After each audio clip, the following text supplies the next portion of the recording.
अन्न व स्रोतस.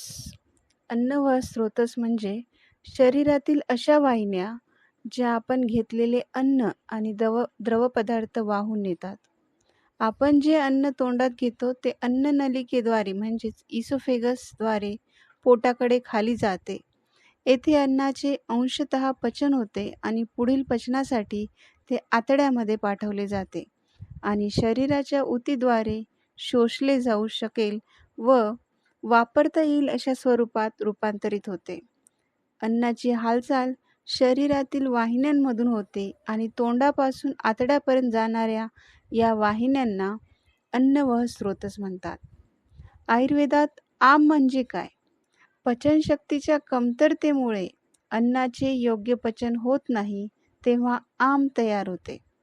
आतड्यांमध्ये ह्या आमाचे शोषण होऊ शकत नाही आणि न पचल्यामुळे प्रक्रिया त्याच्यावरती न झाल्यामुळे चिकट असल्यामुळे ते आम शरीरातील वाहिन्यांना अवरुद्ध करते आणि मग हेच आम अनेक आजारांना कारणीभूत ठरते. त्याकरिता आमपाचक असे उपचार केले जाते. पचनसंस्थेची मुख्य कार्ये कोणती? तर अन्नग्रहण, तोंडात अन्न घेणं, यांत्रिक पचन म्हणजे मेकॅनिकल डायजेशन, दातांनी अन्न चघळणे, लाळ त्याच्यात मिक्स होते आणि ते पोटात त्याचे तुकडे तुकडे करून पाठवले जाते दाताद्वारे. हे मेकॅनिकल डायजेशन आहे. रासायनिक पचन, केमिकल डायजेशन, पाचक रसामुळे अन्नातील घटकांचे विघटन होते. हायड्रोक्लोरिक ॲसिड जे आहे ते अन्नातील घटकांचं विघटन करतं. शोषण, ॲब्झॉर्प्शन, लहान आतड्यातून पोषक घटक आणि पाणी रक्तात जाणं हे लहान आतड्यांचं कार्य आहे. ॲब्झॉर्प्शन, शोषण. उत्सर्जन, इलिमिनेशन, उरलेला टाकाऊ कचरा मळाच्या स्वरूपात बाहेर टाकले जाते. हे पचनसंस्थेचे मुख्य कार्य आहेत. पचनसंस्थेशी निगडीत असे आजार कोणते? तर हे अन्ननलिका, जठर आणि आतड्यांच्या कार्याशी जोडलेले असतात. आजार ॲसिडिटी, आम्लपित्त. माझ्या अगोदरच्या व्हिडिओमध्ये आम्लपित्ताविषयी माहिती दिलेली आहे.